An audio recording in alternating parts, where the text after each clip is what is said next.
Bonjour et bienvenue sur Web TV Pro. Aujourd'hui, un sujet un petit peu d'actualité, JO oblige, c'est le sport.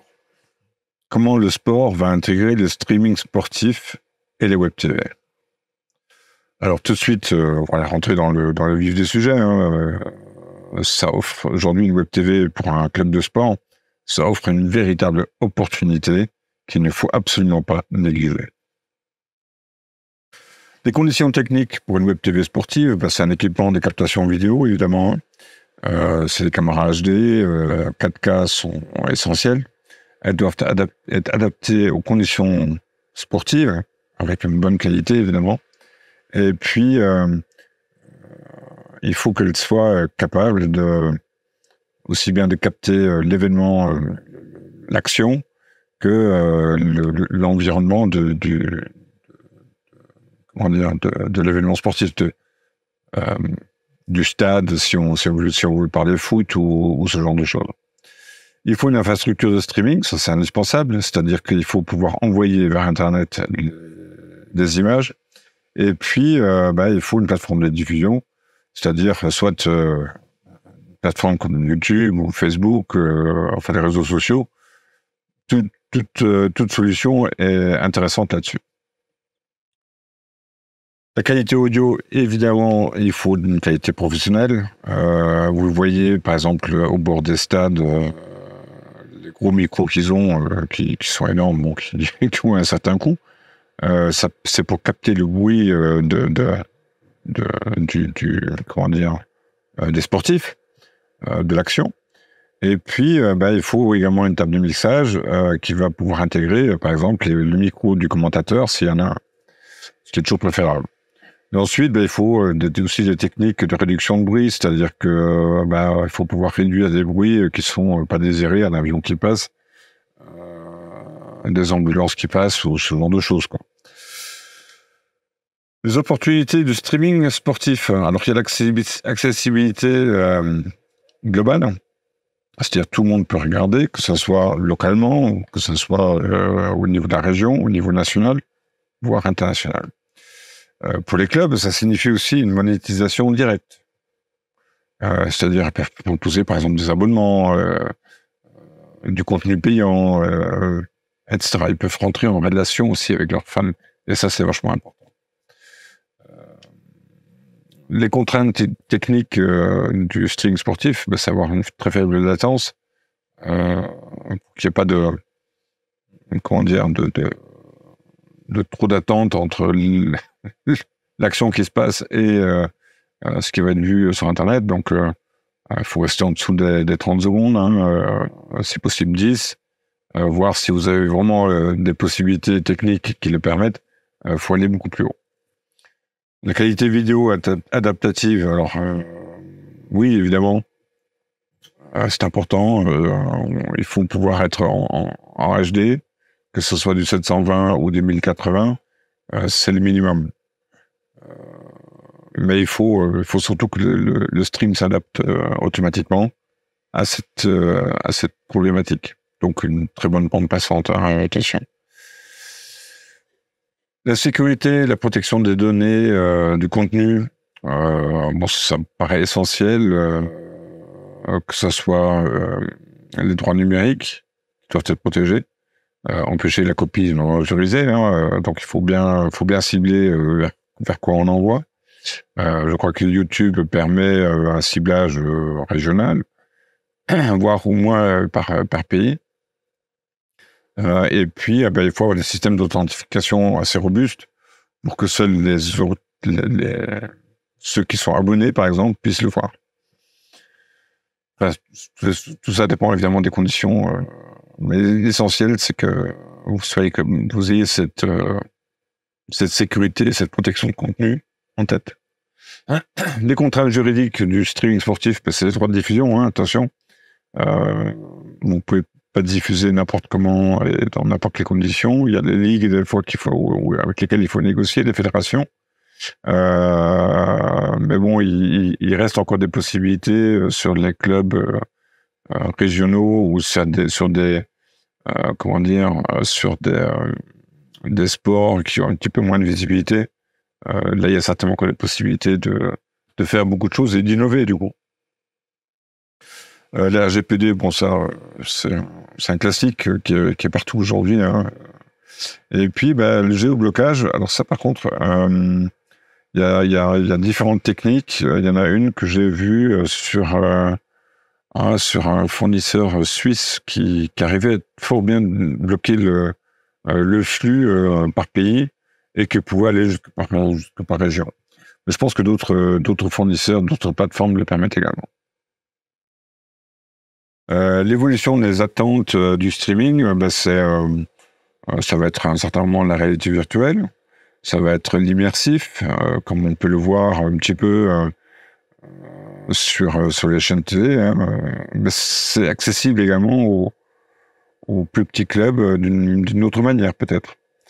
L'essentiel, c'est que il y ait une vraie interaction entre les spectateurs qui habituellement venaient au stade, qui pour diverses raisons ne vont peut-être plus ou n'ont peut-être plus la possibilité d'aller au stade. Là, vous avez une possibilité avec ça de rentrer dans les foyers. La 5G, je pense que c'est une véritable opportunité.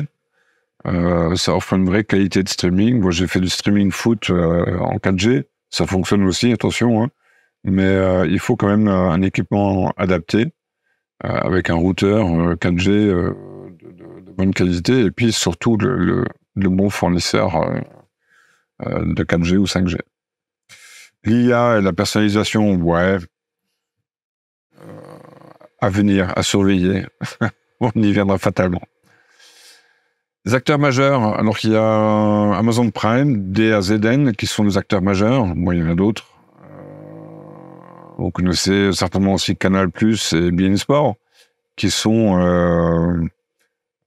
des permanents dans les gros événements. Et puis vous avez aussi de nouveaux entrants. Moi, j'ai travaillé pour Fox Sport notamment, mais il y en a d'autres comme Eleven Sport ou d'autres qui proposent ce genre de solutions. Elles sont en général très agiles et permettent de faire beaucoup de choses. Et puis bon, aujourd'hui il y a des caméras qui se pilotent quasiment tout seuls, qui offrent aussi pas mal d'opportunités, que ce soit pour les clubs, mais aussi pour les prestataires. L'impact sur le modèle économique, c'est la désintermédiation, c'est-à-dire qu'aujourd'hui, vous êtes en tant que web TV d'un club, vous êtes l'interface directe entre le club et ses événements et le spectateur. Donc ça offre une véritable possibilité de commerciale, soit sous forme de microtransactions ou sous forme publicitaire. Il y a plein de choses qui sont réellement importantes. L'importance de l'expérience utilisateur, oui, il faut que ça soit intuitif, il faut qu'il y ait un temps de chargement rapide, et puis il faut que ce soit multiplateforme, parce que finalement, les spectateurs sont sur diverses plateformes. Ça peut être Facebook, ça peut être YouTube, ça peut être Twitch, ça peut être... je ne sais pas, moi. À vous de le trouver. Les défis, c'est une réactivité, c'est-à-dire qu'il faut pouvoir s'adapter avec une production toujours rapidement. Il faut être agile, comme on dit, parce qu'il y a tout le temps des imprévus. Donc, et en particulier dans les stades, même si les stades sont aujourd'hui plutôt bien équipés, il y a quand même beaucoup d'aléas, et notamment le temps où ça débute, il y a plein de choses. La qualité, elle doit être constante, c'est-à-dire que il faut rapidement, quand vous vous lancez dans le streaming pour un club, il faut rapidement atteindre la qualité. C'était la première fois, on peut un petit peu tâtonner. Il faut être rapidement opérationnel et avoir une belle qualité. Rien d'autre à faire. Et puis, intégrer évidemment les données comme des statistiques, ce genre de choses. C'est ce qu'on appelle l'habillage sportif. Il faut l'intégrer. Et il existe de nombreux outils pour ça, hein. Donc, n'hésitez pas. Les commentateurs, alors moi je pense qu'ils sont cruciaux, ils apportent une vraie interaction entre les spectateurs et le club et l'événement évidemment. L'intelligence artificielle pourrait, je dis bien pourrait éventuellement travailler là-dessus, mais j'en suis pas persuadé. Attendez, là où je suis persuadé, c'est dans l'analyse avancée. C'est-à-dire que les images produites pendant un match, elle apporte une véritable vue neutre d'un événement sportif. Et là, que ce soit pour les spectateurs, mais aussi et surtout pour le club en lui-même, ça apporte un véritable plus dans l'entraînement et dans l'amélioration des matchs. Pour les interactions avec les fans, oui, ça me paraît indispensable. Mais encore une fois, c'est cette interaction qui va vous permettre d'atteindre toujours plus de visibilité, toujours plus d'amour, de likes avec les fans et le club. Donc à garder vraiment avec beaucoup de bienveillance évidemment, mais aussi avec beaucoup d'intérêt parce que chaque interaction, vous le savez, sur un réseau social, ça apporte la visibilité. La monétisation des archives, alors moi je pense que c'est quelque chose ici d'assez important parce que faire vivre une web TV, c'est aussi vivre sur ses archives, sur son patrimoine. Donc c'est pas du tout négligeable. Ça peut être des documentaires, ça peut être des archives techniques, on va dire, de l'éducation, mais aussi des formations pour les jeunes affiliés, les jeunes athlètes, pour leur donner un petit peu tout l'historique et aussi les tactiques proposées par les plus anciens. L'essor des ligues virtuelles, alors bon, je ne suis pas très e-sport, mais c'est un fait qu'elles ont un véritable enjeu. Je l'ai vu au fur et à mesure que mes propres enfants regardent les e-sports. Il y a des vraies opportunités là-dedans et elles sont pas négligeables. Mais là encore, il faut une vraie qualité. Rien d'autre à faire là-dessus. Les sports virtuels, ouais, bien sûr. Il y a une véritable liaison entre les sports et le monde virtuel.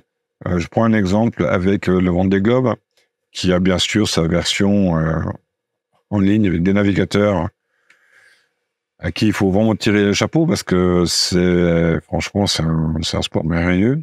Et puis à côté de ça, vous avez également en temps réel, également une course virtuelle autour du monde avec les conditions météo, avec des navigateurs virtuels qui sont tranquillement derrière leur ordinateur. Mais bon, c'est une véritable interaction qui se fait finalement entre les vrais sportifs et puis les sportifs virtuels qui finalement deviennent de plus en plus attirés par ce sport et puis ils y vont gaiement. Et puis bon, ça génère aussi beaucoup d'argent parce que finalement ça ouvre les paris sportifs qui sont aussi intéressants comme une ressource financière. L'intégration des réseaux sociaux, ben, j'en ai parlé, hein, c'est une véritable caisse de résonance pour les événements sportifs, donc pour les clubs. Et ça permet aussi d'avoir du contenu généré par des utilisateurs, par ceux qui sont peut-être présents dans le stade et qui filment.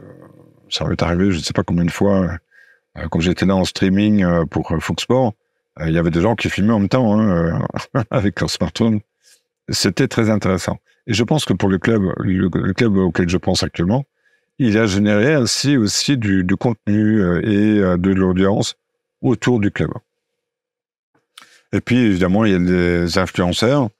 Bon, ils génèrent une visibilité qui n'est pas négligeable. Hein. Les défis de la globalisation. Alors, bon, pour un petit club régional, j'en suis pas convaincu. Mais oui, il faut s'adapter aux cultures, aux différentes cultures qu'il peut y avoir dans d'autres pays. J'ai bossé pour une chaîne locale, enfin régionale plutôt, et cette chaîne, elle diffusait des compétitions régionales qui repartaient en fait à travers Internet vers le Japon, vers l'Afrique, vers d'autres pays. Et c'était vachement intéressant parce que du coup, il fallait avoir fallait apporter des solutions, notamment pour les commentateurs, pour rediffuser dans les langues d'origine. C'était rigolo à faire et plein de complexités techniques à mettre en place. L'évolution des modèles d'abonnement. Alors, il y a l'abonnement flexible. Ça, c'est une chose. Il y a le partage des comptes qu'on connaît très bien de Netflix, à l'époque du moins. Et puis, on peut très bien choisir des abonnements qui se prennent au trimestre, qui s'adaptent en fonction des besoins, c'est-à-dire un besoin basique, de suivre les matchs, un besoin un peu plus évolué, voir aussi les entraînements peut-être. Donc il y a des choses à inventer. Hein. L'impact, il y a quand même une consommation d'énergie, mais il y a d'autre part, les plateformes aujourd'hui s'adaptent doucement à cet impact écologique. Donc on crée des infrastructures qui sont beaucoup plus durables que ne l'étaient dans le temps au début quand on faisait du streaming. Conclusion, je pense que c'est un vrai domaine passionnant, le sport, et on l'a encore vu avec les JO et des audiences faramineuses qu'elles offrent et qui sont un véritable terrain de visibilité pour les sports. Là, on découvre les sports qu'on voit jamais habituellement. Donc, ça permet aussi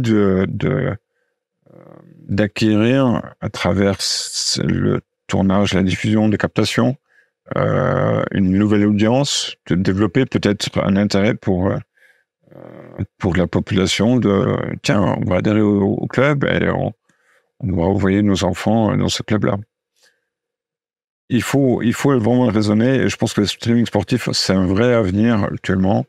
Et on le voit aussi dans les JO, il y a il y a plein de choses à inventer autour, notamment dans l'entertainment. Et ça devient du sportainment, comme le dit un confrère, moi, qui s'appelle Eric Liechti, qui travaille là depuis quelques années déjà dans ce sujet-là, et qui fait un très très bon travail là-dessus. Voilà, moi je suis Gilbert Weinborg, je suis consultant et formateur, et puis n'hésitez pas à me contacter si vous avez un projet Web TV ou Studio TV, ou si vous souhaitez être formé à toute cette technologie et comprendre les tenants et aboutissants. À très vite.